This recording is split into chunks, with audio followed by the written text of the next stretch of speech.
ya cuando la víctima quiere hacer algo, a veces es muy tarde, ¿correcto?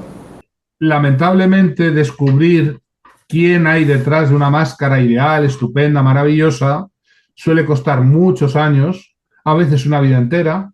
Frecuentemente el relato de una víctima es alguien que dice: he estado 30 años casado con una psicópata, mi padre, mi madre, después de toda una vida he descubierto que es psicópata, mi socio, mi compañero de trabajo, mi jefe es un psicópata.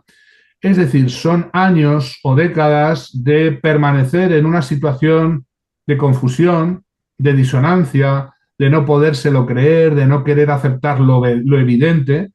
Y claro, el problema es que al otro lado no hay solamente una persona que perpetra el mal, sino que lo hace con la sonrisa, con la constante alegación de que él o ella no hizo nada malo, de que todo es un problema psicológico o perceptivo de la víctima, o que esta es exagerada, o es hipersensible, o es tiquismiquis, o está loca, o ve las cosas de un modo alterado.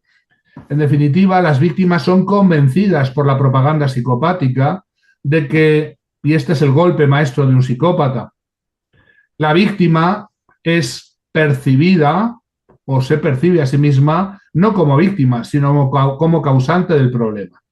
El golpe maestro de un psicópata es colocarse falsamente como víctima de su víctima y dar esa apariencia ante el mundo entero y ante la propia víctima. Y esto es terrible porque muchas personas asisten a la psicoterapia cero preguntándose si acaso ellas no son psicópatas.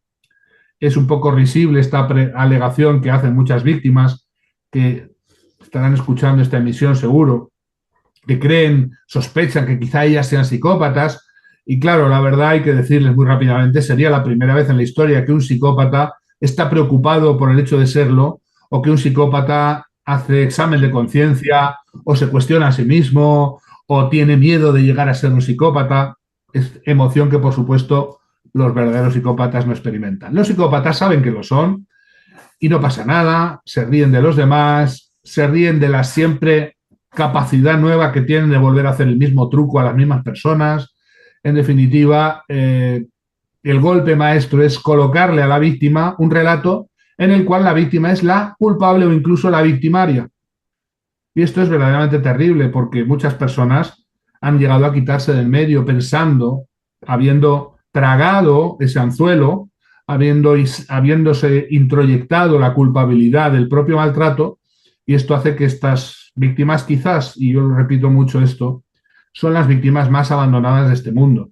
No hay nada Sí. parecido a ser depredado por un psicópata en general, hay que decirlo, en el trabajo, en la sociedad, pero muy especialmente en la relación de pareja o en la propia familia. No hay nada comparable a este problema.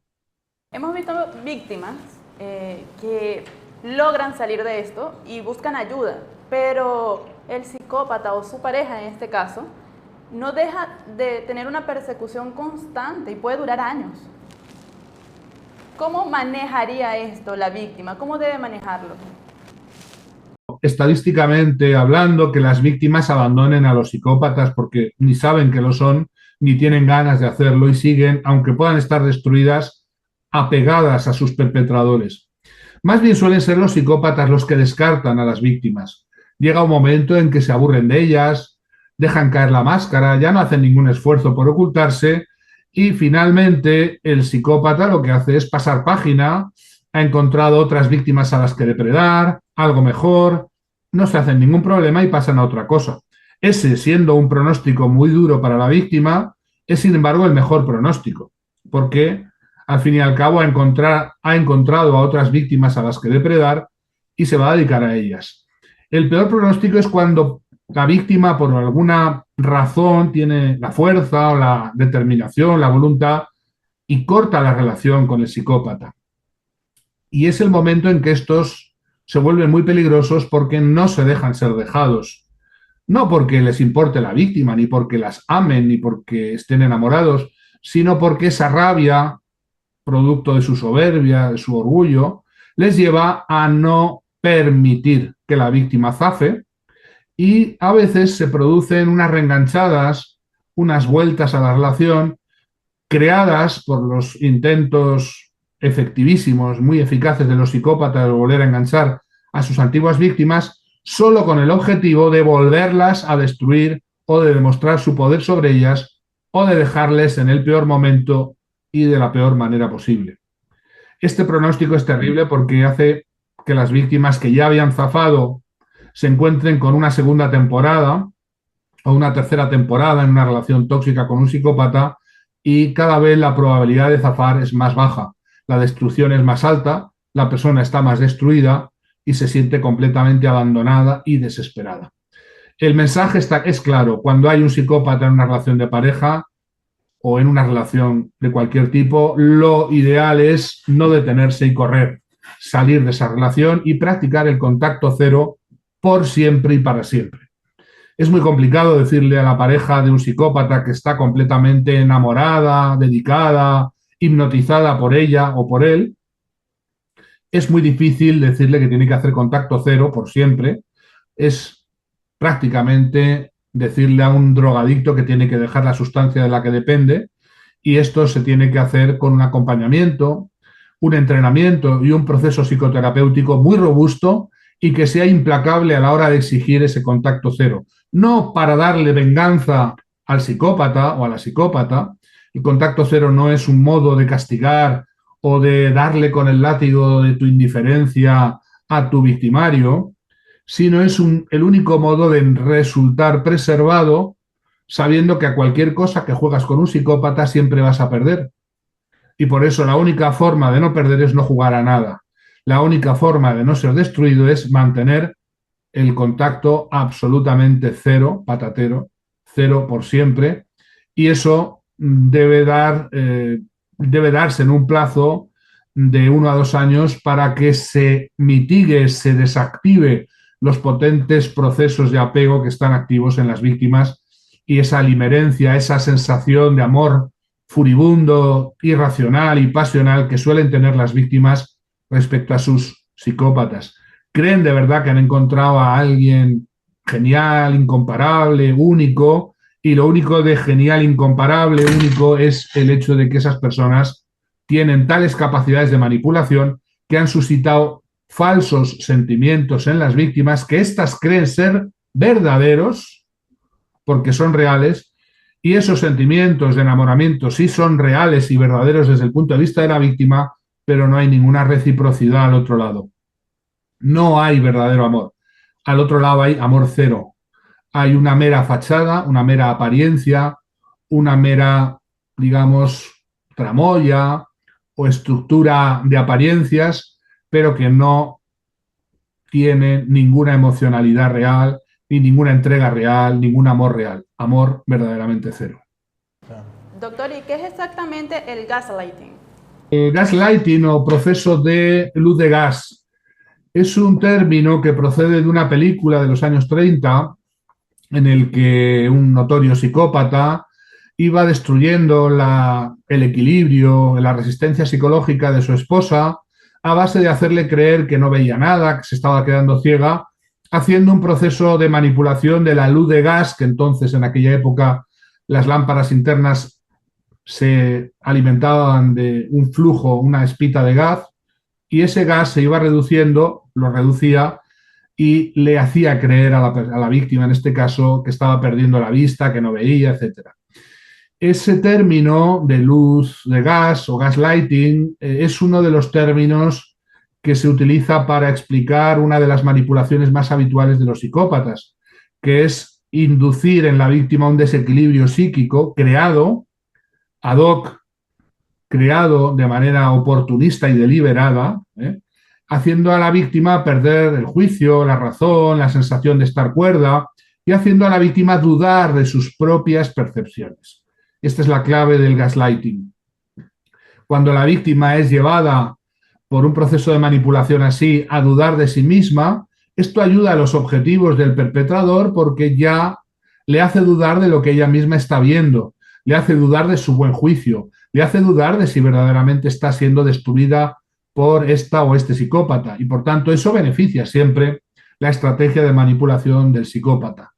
La técnica de luz de gas busca inducir un desequilibrio emocional que no es de la víctima, sino que es creado, fabricado, es un artefacto creado por la manipulación psicopática, pero que es muy eficaz porque hace dudar de sus percepciones a la propia víctima y hace que ésta termine dándole la razón al relato siempre falso, siempre propagandístico del psicópata, que por supuesto consiste siempre en que él no hizo nunca nada malo, que no ha hecho nada, que todo depende de la percepción de la otra persona y por tanto ese relato termina confundiendo y manteniendo a la víctima en el patíbulo, en el sufrimiento permanente. Es como un caso que vi hace poco que la madre le decía a su hija que no podía caminar, pero ella sí podía caminar perfectamente, pero ella en su mente entendía que no podía levantarse de la silla de ruedas. Convencen a sus víctimas de que no pueden, de que son incapaces, de que sin mí no eres nada, de que nunca vas a encontrar a nadie como yo, que si yo te dejo nadie te va a querer. Son formas, modalidades, variedades de lo que has comentado. Es un relato psicopático, es una propaganda soviética reiterada, pero que hace un efecto, porque a base de repetirse sin pestañear, no olvidemos que los psicópatas mienten de una manera muy efectiva, no cometen los errores que cometemos las personas normales cuando mentimos, no cometen los microgestos que denotan que hay algo que no está siendo verdad. Y por tanto, al mentir, a la hora de mentir, son altamente convincentes, son altamente eficaces y efectivos.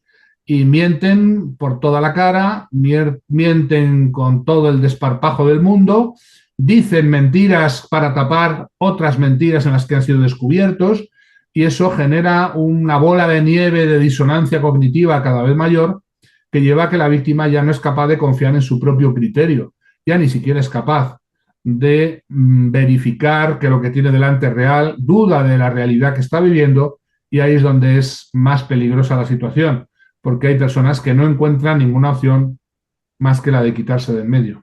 Y en caso, por ejemplo, de jefes psicópatas, ¿hay algún método donde nosotros podamos transparentar qué es un jefe psicópata? ¿Hay algún método que nosotros podamos utilizar que nos ayude a definir esa persona?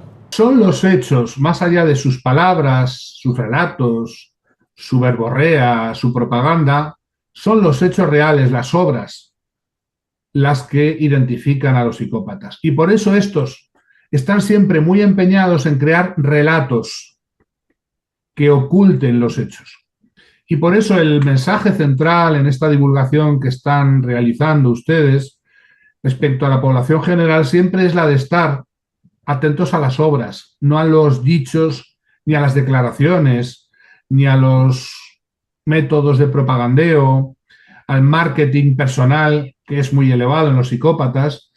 Los hechos son absolutamente demoledores y las opiniones son respetables, pero debatibles y cuestionables. Cuando estás delante de un psicópata tienes que agarrarte a la realidad, aunque ésta sea muy dolorosa. La realidad es que no hay nada más que abuso, mentira, depredación, oportunismo, egoísmo, astucia, encubrimientos, abusos económicos, abusos financieros, fraudes, desviaciones, coacciones, chantajes, violencias, maltrato, amenazas. Esos son los hechos. Y más allá de eso, la víctima quiere creer que por encima está una persona bondadosa, estupenda, encantadora, maravillosa, y que no puede ser verdad lo que está viendo. Agarrarse a los hechos es siempre en la vida una recomendación que ya el Quijote daba hace 5 siglos, y como siempre cada uno es hijo de sus obras. Los psicópatas también. Y son sus obras las que dicen lo que de verdad son, más allá de sus máscaras, que son idílicas, estupendas, maravillosas, que son con las que enganchan, seducen y encandilan a la inmensa mayoría. Y este es el problema, que una sociedad inconsciente de esto no puede sino convertirse en su víctima.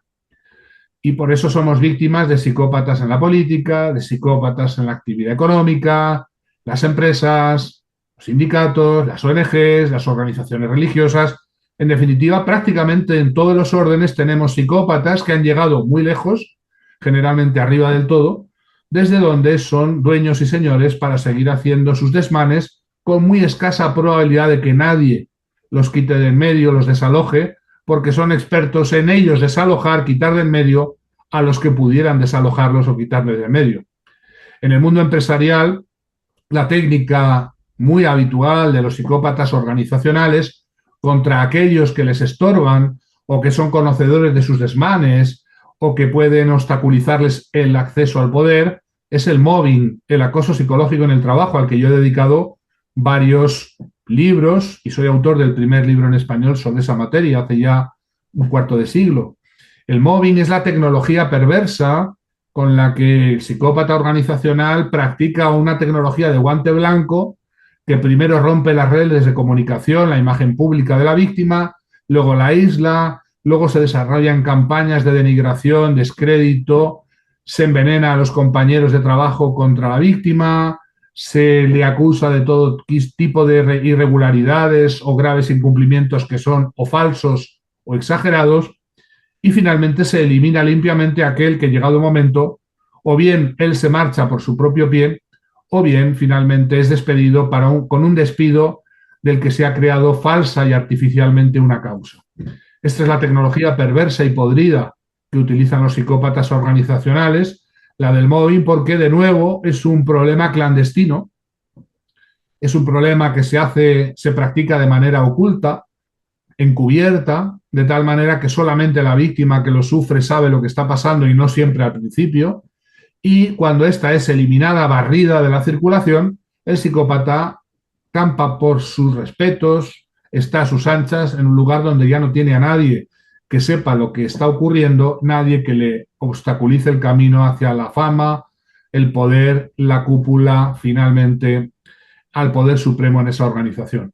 Los psicópatas organizacionales entran por abajo, sí, hacen entrevistas de selección de personal excelentes, se presentan como candidatos idílicos, utópicos, mirlos blancos, decimos, en recursos humanos, y el problema es que esa buena imagen o buena cualificación en las entrevistas de trabajo procede de que han sabido crear falsamente currículos falsos y que han sabido tocar las teclas adecuadas de los entrevistadores, generalmente inexpertos, a la hora de identificar a estos encantadores de serpientes. Una vez dentro, van progresivamente seduciendo, encantando, comprando o eliminando a los demás para ir accediendo arriba, bien arriba al top de la pirámide, llegando al top management y generalmente destruyendo también toda la organización, primero moralmente y a veces también después financieramente. Y entonces, ¿a qué se debe? ¿Y a qué se debe entonces que las empresas a veces premian a los manipuladores y castigan a los honestos? Es como que el sistema como si el sistema estuviera para que el manipulador venza. Es muy difícil identificar el personaje real detrás de la máscara y se suele premiar a alguien que aparece con buenos resultados, pero se ignora que son falsos, números que parecen bonitos pero han sido creados artificialmente, inventados o fabulados, trabajos productivos excelentes que han sido robados a otros compañeros o que se les ha retirado el mérito a los que verdaderamente debería haberse atribuido. Es decir, no es que se premie a los psicópatas, es que los psicópatas aparecen como autores de lo mejor, aunque esto de lo mejor es generalmente el producto de su rapiña, de su abuso, de su manipulación y de quitar a los verdaderos meritorios del relato público.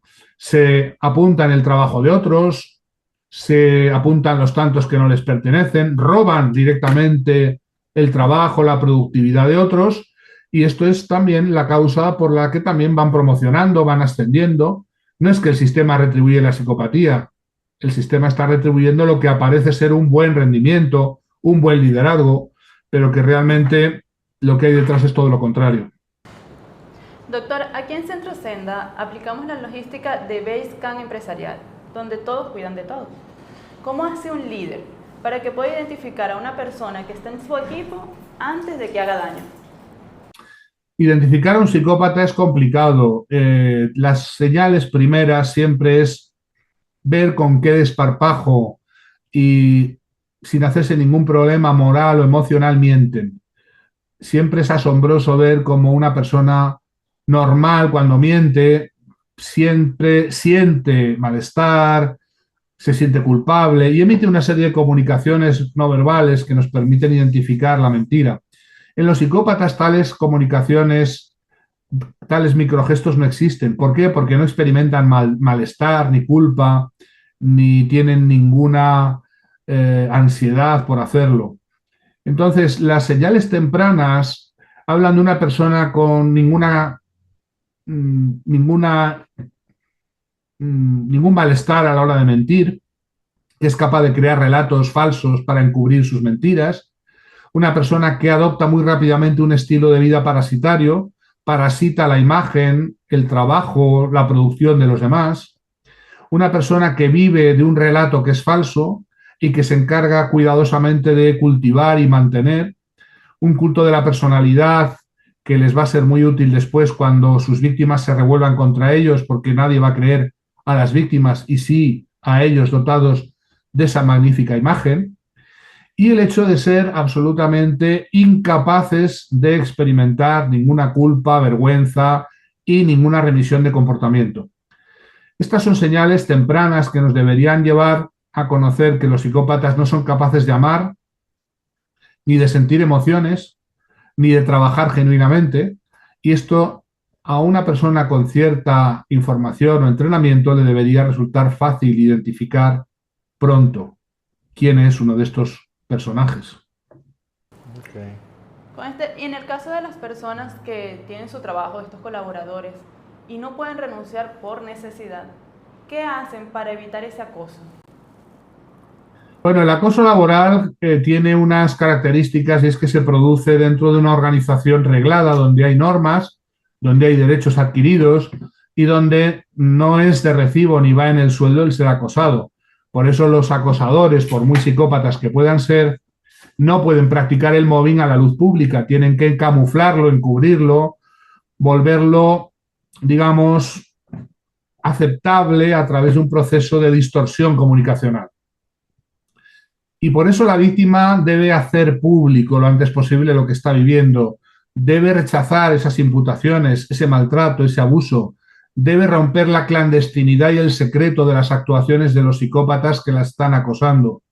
En definitiva, la estrategia correcta es la de convertirse en protagonista de la confrontación. Es cierto que conviene ante un psicópata poner tierra por medio, pero no es fácil dejar un trabajo, no es fácil dejar una administración pública, un funcionario, no es fácil encontrar un trabajo tan rápido y mientras tanto hay que seguir yendo a un lugar donde el acosador te está haciendo la vida imposible. Así que la estrategia recomendable, y así lo recomendamos en mis libros, en nuestros cursos, etcétera, es la de hacer frente, dotarse de la ayuda, el apadrinamiento interno y externo necesario, también la ayuda psicoterapéutica que suele ser imprescindible, son trabajadores que suelen tener estrés postraumático ya cronificado, y con esas ayudas ayudar a que sea la víctima la que se convierta en protagonista de su propia salida confrontando, pidiendo aclaración, explicación, no dejándose arrastrar por el proceso acusatorio, inculpatorio, que le convierte en un culpable a la luz pública y que hace que el mobbing sea percibido como justo, como esperable, como el resultado esperable de una mala actuación, de una mala profesionalidad o de una mala actitud. La víctima tiene que recordar que cuando se les hace frente a los psicópatas, estos retroceden.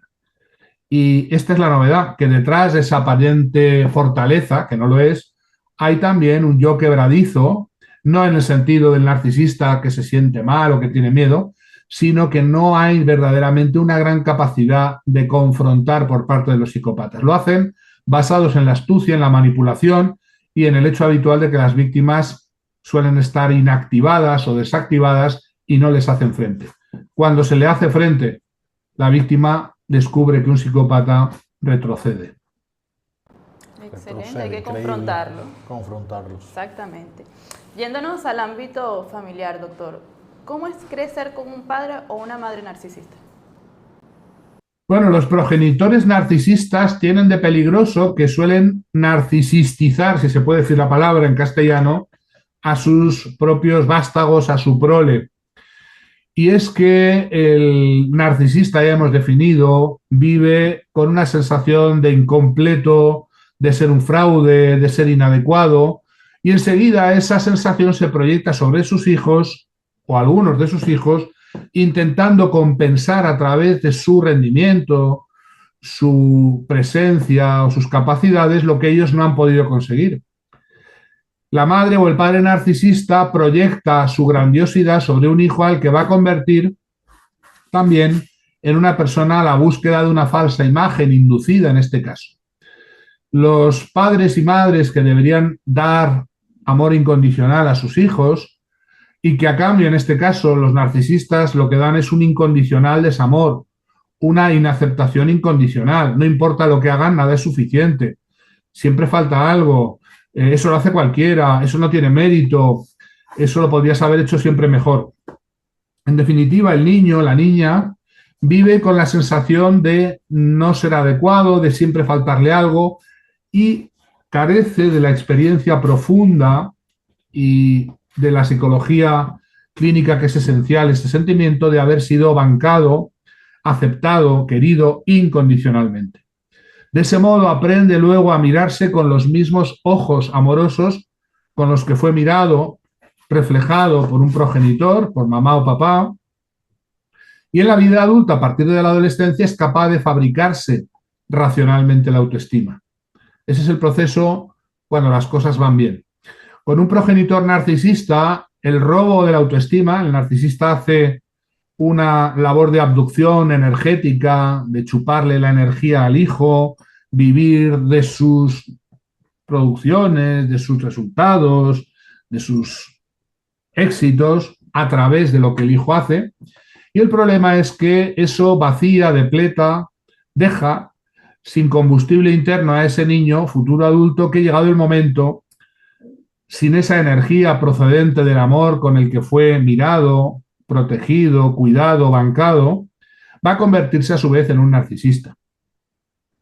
O, a cambio, va a convertirse en una persona indefensa, deprimida, decepcionada de sí mismo, que ya no va a intentar nada porque todo lo que ha intentado sistemáticamente ha salido mal, no ha resultado y no ha obtenido el amor incondicional que buscaba ese niño en sus progenitores. En definitiva, los progenitores narcisistas son creadores de problemas psicológicos en sus hijos de diferente tipo y a veces también extensores, propagadores del mismo narcisismo en la siguiente. Por eso el sistema a veces lleva a que haya un niño de oro y haya un niño ya de un chivo expiatorio. En algunos casos los narcisistas segregan, separan, diferencian a unos hermanos de otros, asignando roles o polaridades positivas y negativas. El famoso niño dorado, el Golden Child, el niño de oro o niña de oro es el hermano sobre el cual el progenitor narcisista proyecta lo mejor. Este es mi niño preferido, este sí que es listo, inteligente, dedicado, este es el que es capaz, el que lo va a hacer. A cambio, el otro o los otros son comparados con este niño dorado y todo cuanto hacen es insuficiente, no llega, no es adecuado, es limitado. Esos niños además son luego acusados de envidiar al niño dorado y tener y albergar resentimiento contra él. En definitiva, es un círculo perfecto que se cierra sobre esas víctimas y que lleva a buena parte de los niños que fueron comparados con otros hermanos dorados o niños dorados, generalmente a tener que requerir psicoterapia para reconstruir una autoestima o construir por primera vez una autoestima que nunca existió. El niño no dorado, por decirlo así, puede convertirse frecuentemente en una personalidad límite, un TLP, o en alguien con un sistema de apego vulnerado, dañado por esa incondicional inaceptación que hace que esos progenitores convirtieron a ese niño en un adulto futuro, deficitario en autoestima, deficitario de un modelo válido que utilizar para emularlo, para imitarlo, mirándose a sí mismo del mismo modo amoroso que fue mirado. Cuando no está este modelo en la existencia, en la biografía, la psicoterapia debe abordar un proceso de reparentización parcial, es decir, hacer con ese niño hoy adulto lo que faltó por hacer dándole una experiencia de amor incondicional, de aceptación incondicional, de empatía, de congruencia, que le lleve a ver ese modelo real en el terapeuta primero y le lleve a copiar y pegarlo dentro de sí mismo, construyendo, fabricando racionalmente su propia autoestima. Esto es posible, lo hacemos todos los días en la psicoterapia cero y lo peor es cuando una persona que necesita este tipo de intervención no la encuentra o nadie le explica de dónde vienen esos males y siempre estamos hablando de cadenas de trauma que se transmiten de padres a hijos y de hijos a nietos sin solución de continuidad. En algún momento hay que detener esta transmisión, poner pie en pared y liberar a las siguientes generaciones de esa transmisión. ¿Cómo les afecta en la capacidad de poner límites a estos niños cuando ya están en su etapa adulta? Bueno, la capacidad de poner límites procede de la capacidad de valorar lo que tú tienes y cuando alguien valora lo que tiene, lo protege. Si lo que tú tienes, tanto tus bienes como tu propia persona, no es valorado, los límites no se ponen. Por tanto, no es nunca un problema de no haber aprendido técnicas para poner límites, como algunos psicólogos interpretan erróneamente, sino que falta la actitud básica, la actitud fundamental, interna, el mirarse a uno mismo como alguien válido, digno, adecuado, suficientemente adecuado como para poder valorarse y defender lo propio. Generalmente los niños que no aprendieron a poner límites fue porque estos límites fueron rebasados, fueron víctimas de sistemáticos abusos, abusos físicos, abusos sexuales, abusos emocionales, a veces incestos emocionales, por los cuales los adultos, básicamente los progenitores, no respetaron esos límites y enseñaron con eso al niño de que esos límites no tenían por qué ser respetados. Por tanto, ese aprendizaje tóxico de no valorarse, de no ser respetados tus propios límites siendo niño, es el que hay que revertir luego en la etapa adulta, pero dotando de una genuina actitud de valoración, de respeto, de amor por uno mismo. No hay ninguna tecnología de entrenamiento que permita enseñar a alguien a poner límites si no hay previamente una reconversión profunda, radical de esa persona en el sentido de convertirse ante sí misma en merecedora de lo mejor y, por tanto, en convertirse en cuidadora de sí misma y en protectora de sí misma, poniendo sí límites y aprendiendo a ponerlos porque ahora sí que hay una razón fundamental, un motivo fundamental para hacerlo. Hace unos minutos estábamos hablando del contacto cero. ¿Es el contacto cero la única opción para que puedan recuperarse? ¿O la más importante para recuperarse? El contacto cero, tratándose de psicópatas, es lo recomendable, muy especialmente en el ámbito de la pareja. En el ámbito del trabajo ya he dicho que es la confrontación, la herramienta para mantenerse en un trabajo donde tiene que seguir trabajando en presencia de alguien que no va a ceder o no va a ceder fácilmente. Pero el contacto cero en materia de relaciones de pareja debe llevar aparejado un tratamiento psicológico de los cuadros de estrés postraumático que son habituales. Es decir, la víctima del amor cero suele estar dañada. No es solamente una víctima de abusos psicopáticos, de malos tratos, de abandono. Es víctima de una campaña sistemática de denigración. Es víctima de una disonancia cognitiva formidable. Es víctima de una desconfianza de sí misma y de sus percepciones. El contacto cero, sin más, no produce la sanación y la curación. Hace falta que pase el tiempo entre 1 y 2 años y que durante ese tiempo se practique la psicoterapia especializada en trabajar con las heridas traumáticas propias de psicópatas y narcisistas, muy especialmente de psicópatas, que generan un tipo de problemas muy específicos en las víctimas y que generalmente no suelen ser correctamente enfocados en la mayoría de los procesos psicoterapéuticos. Okay. ¿Y qué sucede cuando no se puede cortar completamente ese vínculo? Siempre se puede cortar completamente. Hay muchas víctimas que alegan que no pueden hacer contacto cero porque tienen hijos en común o porque viven en la misma zona o porque se tienen que encontrar con ellos en las escaleras o en el barrio. El contacto cero es absolutamente una necesidad y el hecho de que tengas hijos compartidos y que tengas que organizar la logística o a veces ciertas cosas en común no significa tener que mantener una relación tener que mantener debates, discusiones, dimes y diretes, porque todo eso sirve al psicópata para mantener a la víctima enganchada en el patíbulo, para obviamente que no se cierre la herida del sistema de apego. En definitiva, muchas víctimas alegan aquello de que no pueden porque tienen algún factor que les lleva a tener que conectar. Suelen ser más bien justificaciones y suelen ser más bien pretextos para seguir en contacto y seguir en debate, en discusión, en broncas, en definitiva, algo de lo que siempre sale ganador el psicópata o la psicópata. ¿Por qué? Pues porque a cualquier juego que jueguen van a ganar los que no tienen conciencia moral, los que no tienen problemas en mentir, los que no sufren, los que no tienen ansiedad ni angustia y los que no se hacen ningún problema de mentir y los que disfrutan viendo el sufrimiento de sus víctimas, porque todo hay que decirlo. El psicópata generalmente disfruta del daño que hace a la víctima y ese es su combustible. El contacto mantenido con la víctima a distancia, más allá de haber roto o no la relación de pareja, mantiene al psicópata en la capacidad de derivar gratificación. Una Schadenfreude es el término que se utiliza en alemán porque en español no existe, esa alegría de joder, de destruir al otro, que es propia de los psicópatas y que las víctimas no entienden. Solamente se le priva de ese combustible a un psicópata manteniendo un absoluto, total y definitivo contacto cero. Doctor, si nos puede dejar su huella de liderazgo, una verdad que nos sirva de escudo en nuestro día a día.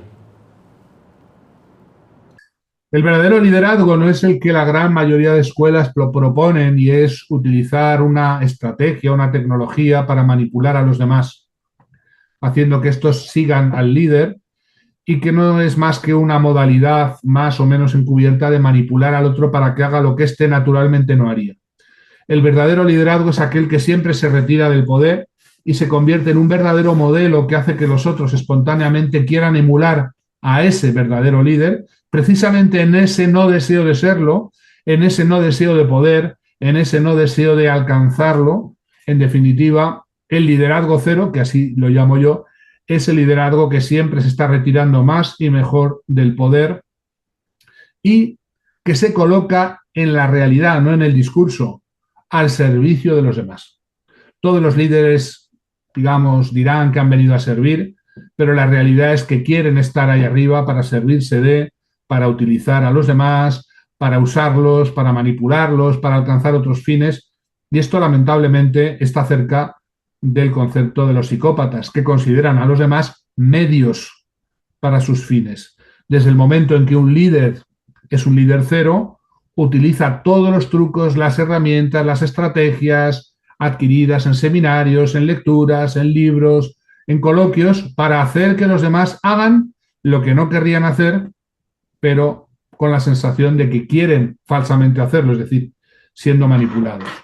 Yo siempre propongo que el líder se convierta en un no líder o en un líder cero, alguien que siempre se está retirando y al retirarse es como puede hacer que algunos, quizás movidos, emocionados, convencidos por el ejemplo, puedan también ellos querer ser un líder de esa manera, es decir, retirándose siempre, poniéndose el último y al servicio de los demás. Aquel que quiera ser vuestro jefe, vuestro líder, sea vuestro servidor. Es una frase evangélica que no hay que olvidar. Es el verdadero liderazgo que coincide también con el concepto auténtico del liderazgo cristiano. Doctor Iñaki, gracias por acompañarnos en Huellas del Liderazgo y por esta conversación tan necesaria. Si puede compartir con nuestra comunidad sus redes sociales para que puedan seguir más de su trabajo.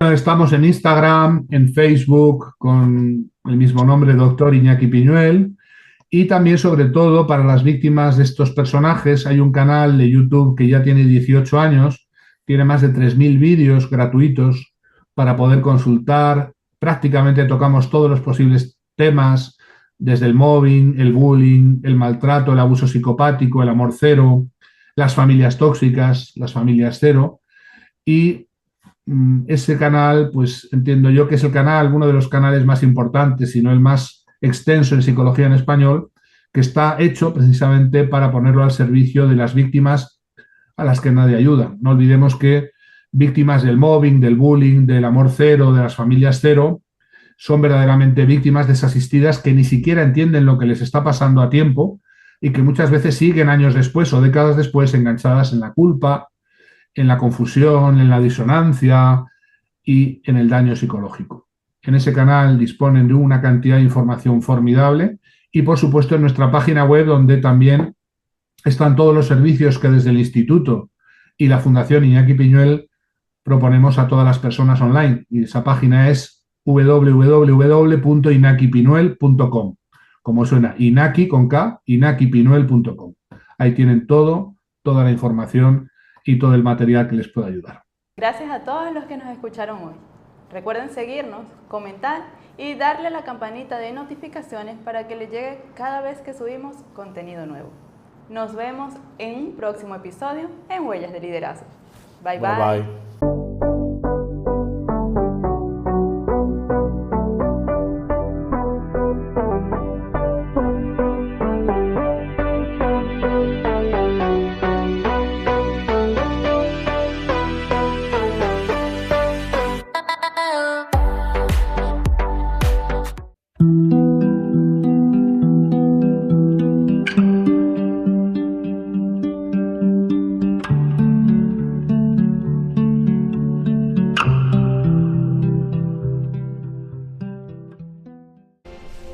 Home Clinic. Expertos en descontaminación ambiental con el sistema Eintrack, único en el mundo. Confíe en los expertos de Home Clinic para dejar su nuevo hogar impecable. Nuestros servicios de limpieza postconstrucción garantizan un ambiente sano y listo para disfrutar.